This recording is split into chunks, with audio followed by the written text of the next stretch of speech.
Bakristo bavandimwe, Kristo Yezu akuzwe. Mbifurije kugira umunsi mwiza. Nimunyeme dusanye amasomo atagatifukiriza umubyeyi wacu yateguriye kuri uyu munsi. Isomo rya mbere, isomo ryo mu gitabo cy'iyimuka Misiri. Bukeye umwami wa Misiri aza kumenya ko umuryango w'Abayisiraheli wacitse. Ubwo ngubwo umutima wa Farawo n'uw'abagaragu be urabirinduka, maze baravuga bati, byagenze bite rwose kugira ngo tureke Abayisiraheli bagenda, be kuzadukorera ukundi. Nuko Farawo azirikisha amafarasi ku igare rye, akoranya n'ingabo ze baragenda. Yajyanye amagare 600 y'indobanure n'amagare yose ya Misiri, hamwe n'abagabo bita kuri buri gare. Nuko Uhoraho atera umutima wa Farawo umwami wa Misiri kunangira, maze yiruka ku Bayisiraheli, kuri abo Bayisiraheli nyine bari basohotse bishimiye kwigenga. Abanyamisiri rero babirukaho, maze babashyikirira aho baciye ingando iruhande rw'inyanja. Amafarasi yose akurura amagare ya Farawo n'abarwanira ku mafarasi hamwe n'izindi ngabo ze babashyikirira hafi ya Pi-Hahiroti hateganye na Behali Sefoni. Kubera ko Farawo yari amaze kubasatira, Abayisiraheli bakebutse babona Abanyamisiri baje babateye. Nuko Abayisiraheli bakuka umutima bitavugwa, baganyira Uhoraho. Babwira Musa bati, mbese Misiri byari buze imva byatuma utuzana ngo tugwe hano mu butayu? Watugenjeje gute kugira ngo utuvane mu Misiri? Ntabwo twari twarakubwiye mu Misiri tuti, tureke tube abagaragu b'Abanyamisiri, ko ikiruta ari uko twaba abagaragu b'Abanyamisiri aho kugwa mu butayu? Musa rero abwira rubanda ati, mwigire ubwoba, nimukomere maze muze kwirebera uko Uhoraho abarokora uyu munsi. Koko rero Abanyamisiri muruzi none, ntabwo muzongera kubabona ukundi. Uhoraho ubwe niwe uri burwane mu kigwi cyanyu, naho mwebwe mwigaramiye. Uhoraho abwira Musa ati, igituma ukabya kuntakambira ni iki? Bwira Abayisiraheli bashyire nzira. Naho wowe ngaho bangura inkoni yawe, urambure ukuboko ukwerekeza ku nyanja, uyicemo icyambu, maze Abayisiraheli bagende ku maguru mu ngeri y'inyanja ahumutse. Naho njyewe ngiye gutera umutima w'Abanyamisiri kunangira, kugira ngo bayishokemo babakurikiye, maze ngaragaze ikuzo ryanjye, nkorera ishyano Farawo n'ingabo ze zose n'amagare ye n'abanyamafarasi be. Abanyamisiri bazamenya ko ari njyewe Uhoraho, nimara kugaragaza ikuzo ryanjye nkorera ishyano Farawo n'amagare ye n'abanyamafarasi be. Iryo ni ijambo ry'Imana. Indirimbo. Turaririmba Uhoraho kuko yisesuye ikuzo. Ndaririmba Uhoraho kuko yisesuye ikuzo, ifarasi n'uyirwaniraho yabiroshye mu nyanja. Uhoraho niwe mbaraga zanjye, niwe ndirimba, niwe wankijije, niwe Mana yanjye, reka musingize, niwe Imana ya data, reka mushimagize.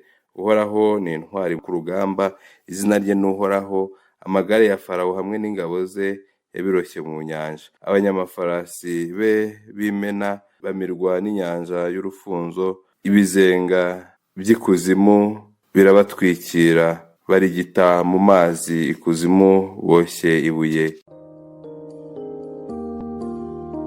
Nyagasani Yezu nabane namwe. Amagambo mu Ivanjili ntagatifu uko yanditswe na Matayo. Muri icyo gihe bamwe mu bigishamategeko no mu bafarisayi baraterura babwira Yezu bati, mwigisha, turifuza kubona ukora igitangaza. Arabasubiza ati, iyi nyoko mbi kandi y'abahemu irashaka ikimenyetso. Nta kindi kimenyetso izahabwa atari icy'umuhanuzi Yonasi. Uko Yonasi yamaze mu nda y'ifi iminsi 3 n'amajoro 3, nako umwana w'umuntu azamara mu nda y'isi iminsi 3 n'amajoro 3. Ku munsi w'urubanza Abanyaninivi bazahagurukira ab'ingoma maze babatsinde, kuko bumvise inyigisho za Yonasi maze bakisubiraho, kandi hano hari uruta Yonasi.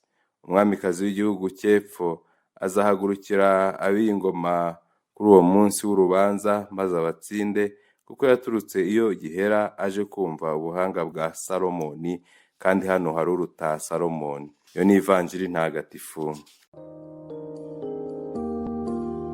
Bakristo bavandimwe, amasomo atagatifu Kiliziya umubyeyi wacu yaduteguriye kuri uyu munsi aratwibutsa ko Uhoraho ari we uturwanirira, akarwana mu kigwi cyacu. Ivanjiri iradushishikariza kumva inyigisho za Yezu kandi zikadufasha kwisubiraho. Uhoraho rero niwe uturwanirira iyo tumwizeye tukamukomeraho. Icyo tugomba gukora ni ukwirinda ubwoba, tugakomera ku kuri, tugakomera ku Mana, kuko ariyo yigaragaza mu bihe bikomeye, ikadufasha kandi ikadukiza. Ubwoko bw'Abayisiraheli bwishimiye kubaho mu bwigenge, ariko buterwa ubwoba kandi bukuka umutima bubonye Farawo abukurikiye. Natwe hari igihe twishimira ko turi mu bihe byiza, ariko ibihe by'ingorane byatugeraho tugatangira gushidikanya no kwibagirwa ko Imana ituri hafi. Natwe rero kimwe n'Abayisiraheli tujye tuganyira Imana, tuyereke ibyacu, tuyitakambire kuko ari yo idutabara. Kimwe n'Abayisiraheli hari igihe tugera tukabura inzira, tukumva ko byose byarangiye, ariko Imana ikigaragaza, ikagaragaza n'ikuzo ryayo. Dore iteka tuyizera, twumve ko iri kumwe natwe. Ese twe ni iyihe nkoni dufite?